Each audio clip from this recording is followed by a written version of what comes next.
I hope you filled in the blanks for the do now before starting this video.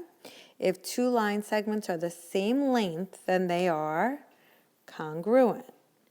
If two line segments are have the same slope, then they are parallel. If two line segments have opposite reciprocal slopes, then they are perpendicular. So they form a right angle. That's from earlier in the year. If two line segments have the same midpoint, so that means they're crossing each other at the midpoints, then they bisect each other. Okay, so we discussed all these terms, whether it be in this topic or earlier in the year with congruent triangle proofs. But with coordinate geometry proofs, instead of having a two-column table with statements and reasons, we utilize the three formulas from the past week's slope formula, midpoint formula, and distance formula to show that a figure has certain properties, making it one of the special shapes. So here we have the steps that you're going to follow when developing a coordinate geometry proof, because it is not like the two-column proofs. This has all the possible ways of proving all the different types of triangles and quadrilaterals. Today we're just going to focus on the first two sections because those are triangle proofs. And I put stars next to my preferred method when there are multiple ways to do it. So to prove that a triangle is an isosceles or equilateral triangle, that's the first one, you need to show the lengths of the three sides to get that they're either two that are the same making an isosceles or three that are the same making it equilateral. So you're going to use the distance formula 3 times, or you could use Pythagorean theorem. Pythagorean theorem 3 times. Okay, or to show that a triangle is a right triangle, you could either find the lengths of the three sides to show that it fits the Pythagorean theorem, or my preferred method, get the slopes of two sides of the triangle to show that they're perpendicular, which would mean opposite reciprocal slopes. So I'm going to show 3 samples of these to you in the video, and then you're going to complete one on your own. So the first one is talking about triangle ABC, which I've already plotted and graphed. You could pause if you need to. And it says to show that triangle ABC is an isosceles triangle. So unlike setting up your statement reasons proofs, I like setting up these 4 sections: definitions, properties, formulas, work, and then your concluding statement. So like in a test situation, you wouldn't be given these 4 sections. You would have to know to organize your work with these 4 sections. The definition or properties, you're going to take the figure that you're trying to prove. In this case, we're trying to prove an isosceles triangle, and we're going to explain isosceles triangles has 2 congruent sides. So whatever you're trying to prove, you have to state what the special property is that makes a triangle an isosceles triangle, having 2 congruent sides. What formula would you use to show that? Well, an isosceles triangle has 2 congruent sides. Which of the formulas talked about congruency? Well, that would be using the lengths, the distance formula. So you could either use the distance formula 3 times to find the lengths of all 3 sides, or I prefer to do Pythagorean theorem, which is the distance formula just in a different form. So it's completely up to you which one you want to use. So now I'm going to go through the 3 sides. First, AB, and since I'm using Pythagorean theorem, I need to draw a right triangle that is adjacent to all 3 sides. So I know with your iPads, it might be difficult to draw perfect straight sides. You really need to try so that you make sure your right triangles have the correct legs. Across from A to B, if I count these boxes, 1, 2, 3, 4, 5, 6, 7, and then up 1, 2, 3. So the 2 legs are 3 and 7. So 3 squared plus 7 squared equals AB squared. 3 squared, so 9 plus 21 is 30, not 21, sorry. 9 plus 49 is 58, is equal to AB squared. And then you would take the square root of both sides, getting that the square root of 58 is AB. And you don't have to simplify it because you just need to see that they're either the same or not the same. So now let's get the length of side BC. Again, it doesn't matter the order that you find them. From B up to C, we're going up 4. So there's a leg that's 4. And we're going to the right 10, so that there's a leg 10. So 4 squared plus 4 squared plus 10 squared equals 116. Sorry, we're going to write BC squared for now. Underneath that, 4 squared plus 10 squared is 116, which is equal to BC squared. And then we would take the square root of 116 is equal to BC. So for your work, you're actually plugging the numbers into the formula that you stated you're going to use. The next side is from A to C. So across, there's a leg here that's 3, and down here there's a leg that's 7. So that looks good for us right now.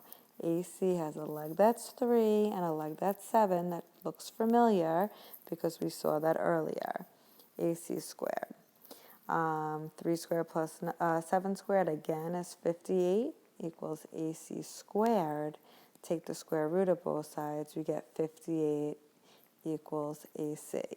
So in our work, we could clearly see that 2 of the sides are the same, the third isn't.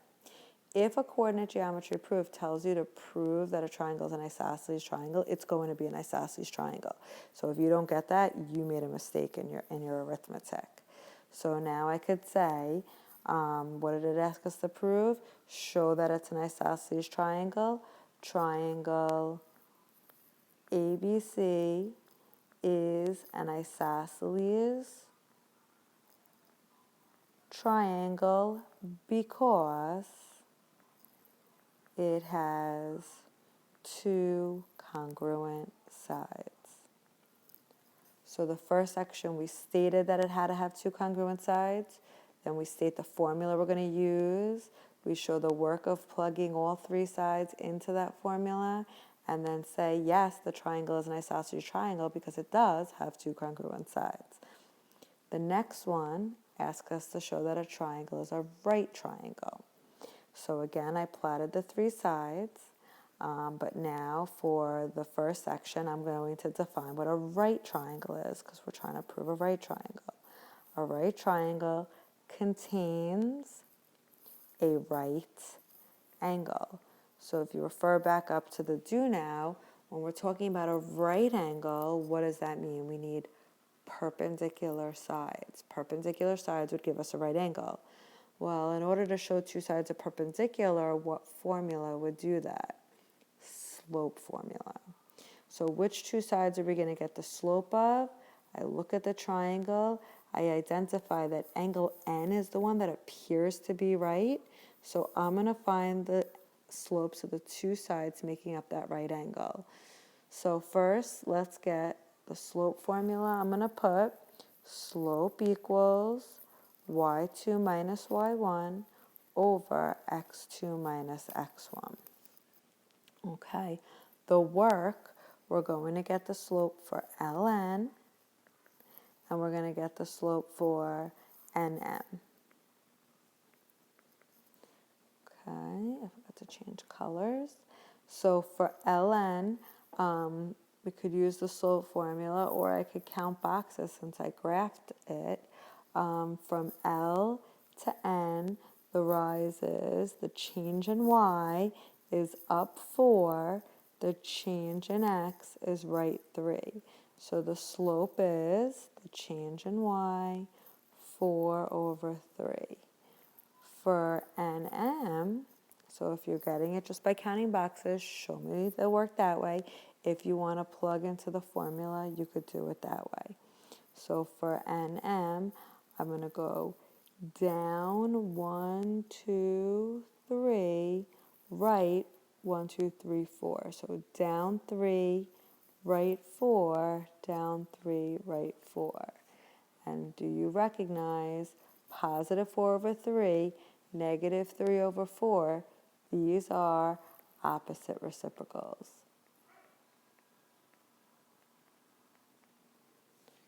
So now the conclusion. What did it ask us to find? Triangle LMN is a right triangle because, like we make it a full sentence, triangle LMN is a right triangle because two sides are perpendicular, making a right angle. Okay, so saying something about the right angle. All right, and from the work right here, it's clear to see that LN is perpendicular to NM. So you could write that if you want. You don't have to. You just have to show it. And the last one, I graphed it. This one says, show that triangle PQR is an isosceles right triangle. So you have to show that it's isosceles, has two congruent sides, and contains a right angle. So definitions or properties, an isosceles right triangle, yeah, I misspelled it, right triangle has two congruent sides and a right angle.